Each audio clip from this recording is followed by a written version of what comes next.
Hey y'all, I'm Shayna. If you're new here, I do reviews and I'm reviewing Love and Marriage Huntsville. It says season 5, episode 1, but we know that this is a continuation of season 4. So, whatever. Y'all know what's going on. We picking back up where we left off in July with season 4, with the retreat and the couples going on to figure out what's going on with their marriages.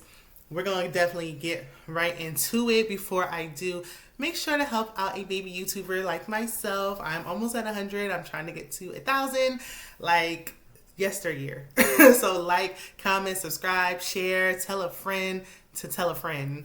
Like, it helps a sister out. It don't cost you a dime. I just want to grow my channel and I push out content regularly, so it would definitely help me grow. So definitely grow with me.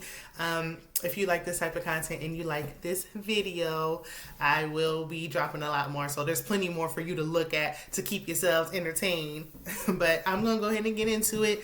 Honestly, Love and Marriage Huntsville got to do something different for me. Like, and I'll get more into it later on, but it don't got that same like fire that it had in the beginning. Now that everything has kind of died down with Melody and Martell, it's just fizzling out for me. I don't know, but I mean, this episode was underwhelming and a little boring, but we gonna still get into it regardless. I think we're just trying to jog our memories a little bit, and then hopefully it will pick back up. Also, where's Destiny?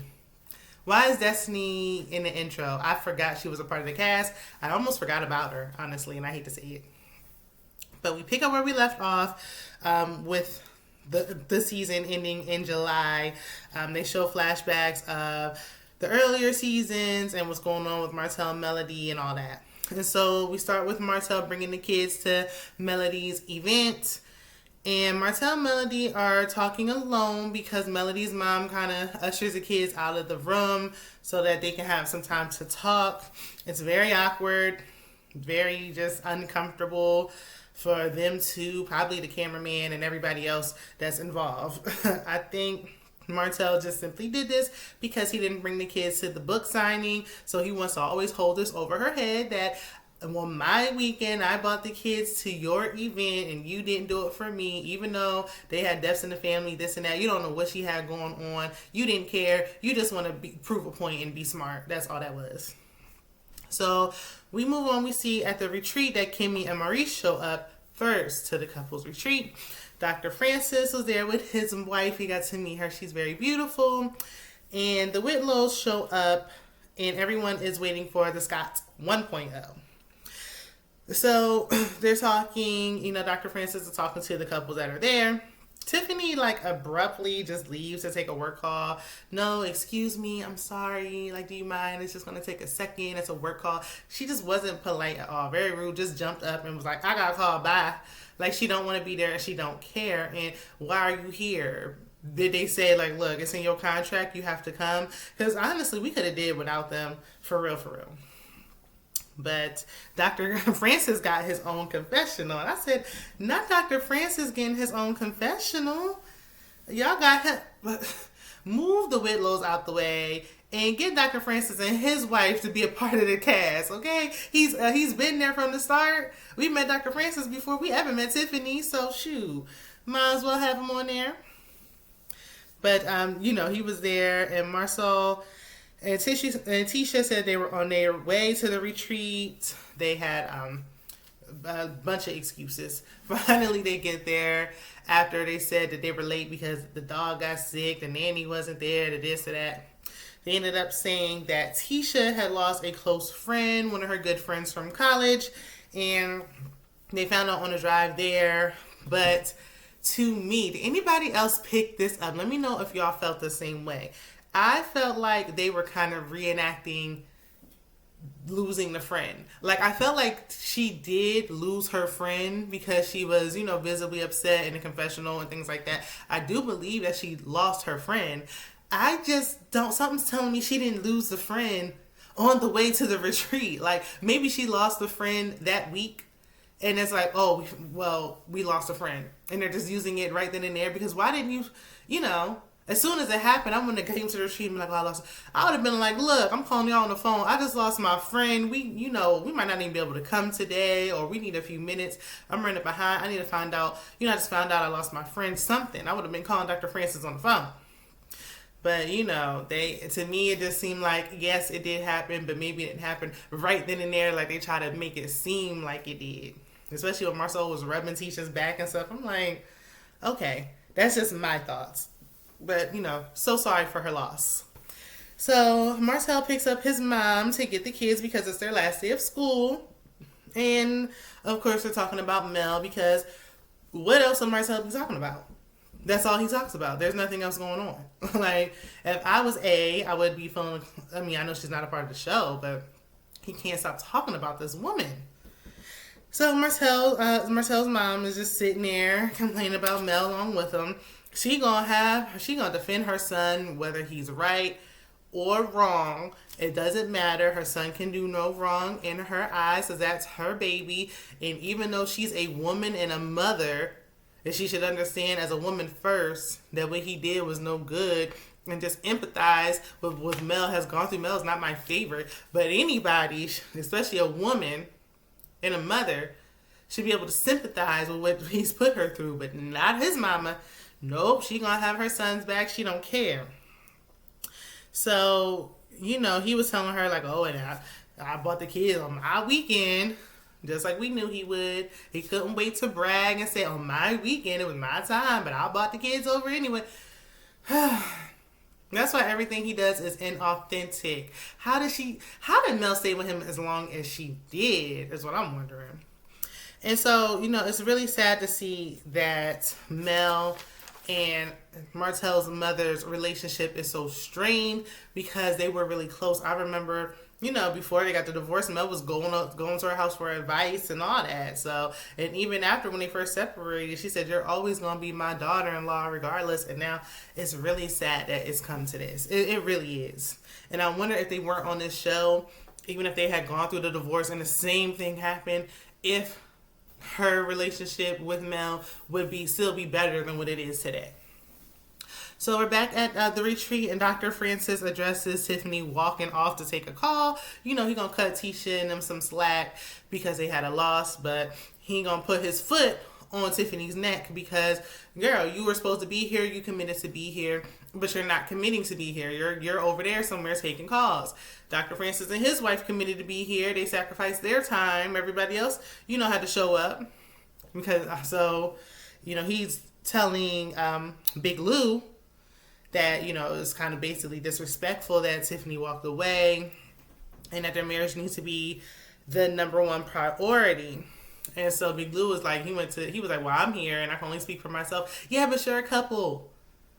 Like, it was just rude. She could have gone about it another way, if nothing else. Like, at least I think if she delivered it better, Dr. Francis would have received it better, and it would have felt like you just didn't care to be here. You didn't care what he had to say.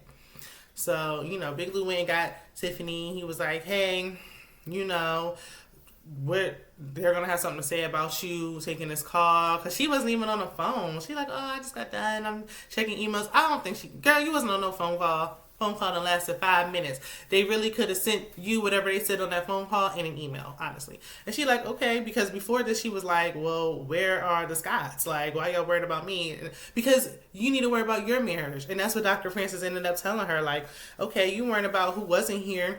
Worry about what you're here for, which is your marriage. You're not married to the Scotts. And so, he's firm. Dr. Francis is standing on it. He's like, look, you're checking out to take calls, and you're checking out of the marriage. The marriage is on the back burner. It seems like your work is coming first. He know what he's talking about. And so Kimmy is agreeing with Dr. Francis, and Tiffany, becomes a bit defensive. She don't want to hear what they talking about. She don't want to hear what they got to say. She don't even feel like, honestly, I feel like she doesn't think they need to be there. Like, they're fine. We know how they came in. They came in hot and heavy, thinking that they was perfect and they could do no wrong, even though they just got married like last night. But okay.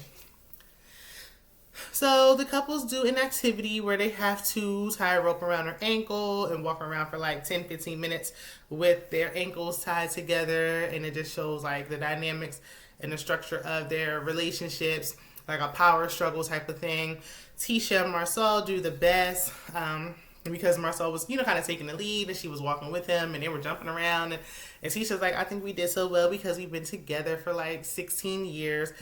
That and because you follow behind your man, so I guess it made it easier. Whereas the other two couples struggled, and it kind of shows like how their relationships could potentially be. Because Kimmy was like, like it's too much, or like it's hurting me, like back off a little bit.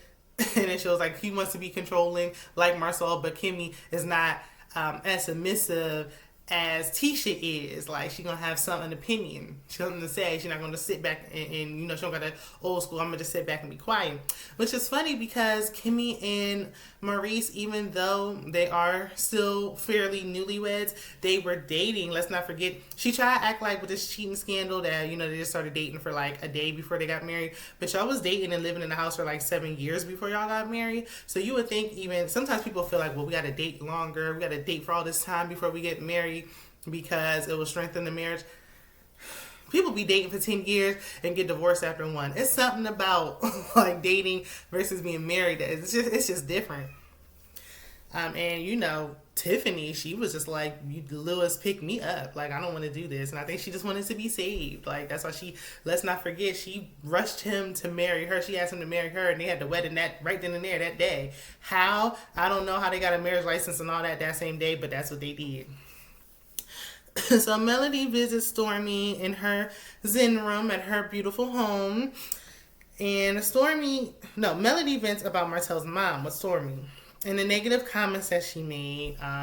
And Martell's mom likes to say, like, she didn't say nothing. She wasn't talking about that lady. She wasn't talking about her mama. But we got the beautiful bean footage and we roll it back. And she was talking about her because Melody was like, she made it seem like I was lazy sitting around and just making Martell do everything. And they showed the footage with the mom in that curly wig saying, and it was just like, my son got him working so hard. Why you laying on the couch yelling Martell this and Martell that? And like Melody said, like, now that this has happened and there's we see who was lazy and who was not. Because Martell still ain't get that license. Does he do real estate anymore? Does he do anything remotely working with homes at all anymore? Does he work anymore? Do we know?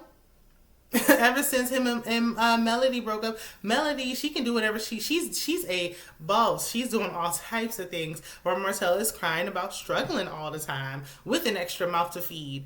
So I don't think Melody was laying around being lazy like she claimed. Nobody believed it. But it was just the fact that she said it hurt Melody's feelings because she thought, they was closer than that, especially after all this time. She was saying that her mom loved Martell like her own son. They were together for so long. But she was just saying, you know what? It's like casualty of war. Like, me and Martell divorced. That's his mom. At the end of the day, it's his mom and she's going to have his back regardless.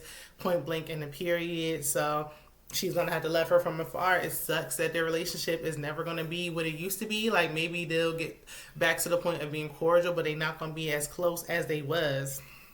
And I understand. I mean, they could get close again. Like, I feel like once everybody it's still new. Let's not act like it's been years and years. It's still fairly new, the divorce.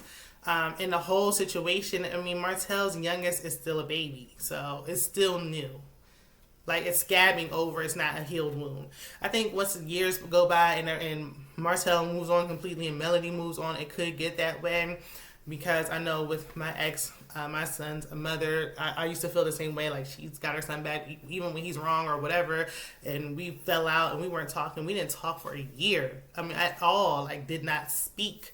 And now I love her to death. She is, she calls my daughter, who's not her grandchild, her grandchild. Like, she loves both of my kids. Like, she is still like a second mom to me. So it took time. It took a lot of time. But it can get back. Once you kind of remove the son out of the way, y'all just focus on y'all relationship. And at the end of the day, put the kids first, because it's about the kids at the end of the day. Once you focus on that priority about the children, then it could potentially get there. But it don't have to be. At the end of the day, the only person you want to have functions and things and events, birthday parties, stuff like that, as long as nobody's acting out, we can do these things together, hopefully. But at the end of the day, the person she needs a co-parent with is Martell, not his mama. So it's unfortunate, but when divorces happen, it just the whole family dynamic just falls apart, and it really just affects the kids the most. So we're back at the retreat, and the couples come together for dinner, and they're discussing, concerns. Like Tisha said something about spending time together. Now that when her kids were young, it was hard to kind of separate the time. Now they're getting older and a little more independent, so she can have more time for her relationship. Tiffany says that she wants a baby because Lewis was saying like they have teenagers now. She's getting that empty nester feeling. Dr. Francis discusses Tiffany's abandonment issues. Like maybe that's why she doesn't like to be alone. He was getting a little heavy with it. I was agreeing with what he was saying. And some of the stuff he was saying, I thought it was common sense. But I'm thinking, like, you know what? You be thinking, like, I should have went to school and then been a psychiatrist. Because I'm telling you, you know what? I feel like you should already know. And he was like, I never realized that. Man, if I could go back to college and get the degree for that, just to talk about somebody else's relationship and get paid and be on a TV show, okay.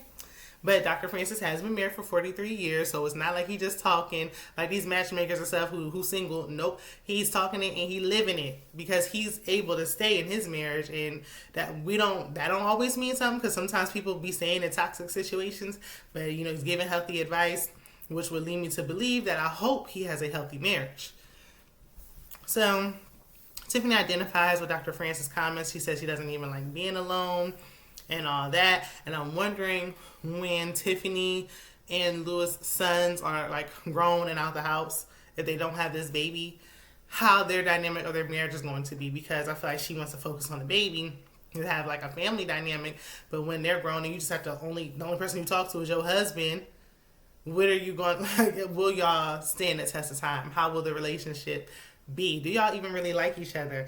It's kind of hard to tell right now. I mean, we're only watching for a short period of time. We're not there with them every day, but like chemistry ain't chemistry like that.